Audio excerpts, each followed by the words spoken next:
জনপ্রিয় গায়ক ও অভিনেতা তাহসান খানের ভক্তদের জন্য দুঃসংবাদ, আর হয়তো গান গাইতে পারবেন না তিনি।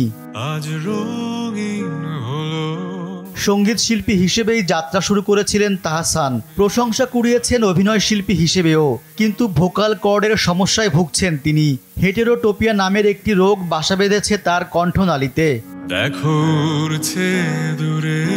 সম্প্রতি একটি গণমাধ্যমকে দেয়া সাক্ষাৎকারে তাহসান জানালেন, কয়েক বছর আগে তার ভোকাল কর্ডে একটি রোগ ধরা পড়ে। মূলত 2018 সাল থেকে শুরু হয় এই সমস্যা। ফলে এখন আর আগের মতো অনায়াসে গান গাইতে পারেন না, এমনকি কখনো আগের মতো গাইতে পারবেন কিনা তা নিয়েও শঙ্কা। বর্তমানে চিকিৎসা চলছে। যদি শিল্পকর্মটায় দরদ থাকে। তাহসান আরও জানান, এখন মাঝে মাঝে গান গাইতে পারলেও যখন এই সমস্যা প্রকটভাবে বেড়ে যায় তখন আর একেবারেই গাইতে পারেন না।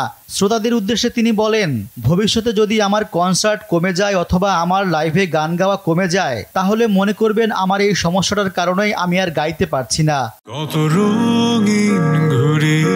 জানা যায় এই রোগে আক্রান্ত হলে গলার কাঠামো পরিবর্তন হয়ে যায়, মনোবল কমে যায় গান গাওয়ার। সকলের কাছে দোয়া চেয়েছেন তাহসান, যাতে তিনি দ্রুতই এই রোগ মোকাবিলা করে সুস্থভাবে গান গেয়ে যেতে পারেন। 2004 সালে প্রকাশ পায় তাহসানের প্রথম একক অ্যালবাম কথোপকথন। এর ঈর্ষা, চতুর্থ মাত্রা, বৃত্তাল্পনা ও কথোপকথন গানগুলো বেশ জনপ্রিয়তা লাভ করে। এরপর প্রকাশ পায় তার আরও একটি অ্যালবাম কৃতদাসের নির্বাণ। এতে ছিল প্রেম মাতাল, কাদা প্রভৃতি গানগুলো। এই অ্যালবাম প্রকাশের পর তাকে আর পেছনে ফিরে তাকাতে হয়নি। দেশ জুড়ে মুখে মুখে ফিরতে শুরু করে গানগুলো।